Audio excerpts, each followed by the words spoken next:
Hello tout le monde, c'est les Crassisters. On se retrouve aujourd'hui pour le tutoriel du piano. Alors vous allez avoir besoin de pâte blanche numéro 0, de pâte noire numéro 9, d'un couteau, d'un rouleau et éventuellement d'une aiguille ou d'un cure-dent. Alors on va commencer par le clavier, donc en blanc. On va faire un cylindre donc avec la pâte blanche assez fin. Et on va venir l'aplatir en pas trop fin surtout parce que sinon il se cassera.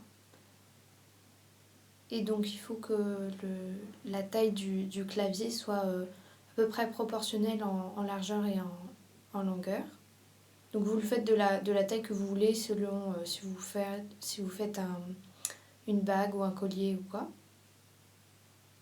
Donc après ça on va venir découper les extrémités pour que ce soit droit et pour en faire donc un piano assez droit. Donc vous voyez, il ne faut pas qu'il soit trop fin du tout.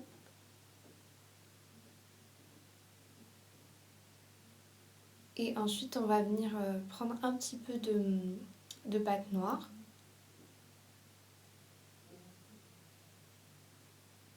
Mais avant ça, donc on va faire les marques des touches sur la pâte blanche. Donc sans couper la pâte surtout. Il faut juste faire des marques de manière assez régulière pour faire les touches de piano.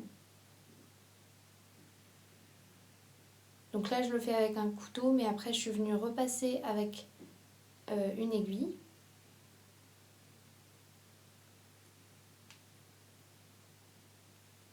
Ensuite donc avec la pâte noire, on va faire pareil un cylindre, plus fin cette fois-ci, et on va l'aplatir, donc en une couche un peu plus fine.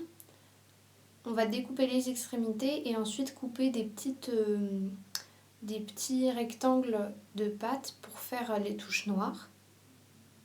Des petits bâtonnets qu'on va ensuite positionner sur notre pâte blanche entre les touches pour faire les touches noires.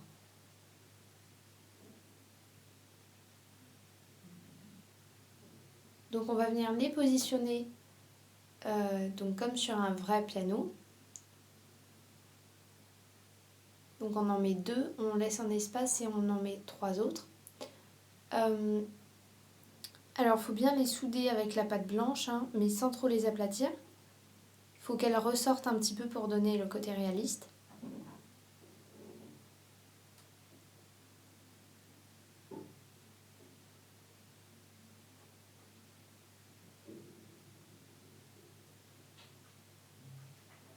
Ensuite on va fignoler avec le scalpel pour remettre bien droit notre clavier. Et on cuit ça donc à 110 degrés pendant environ 30 minutes. Donc vous pouvez soit en faire une bague, mettre un support avec de la colle, soit le faire donc en collier en mettant avant cuisson aux extrémités deux petites tiges ou des pitons et ensuite accrocher avec des anneaux une chaîne et un fermoir.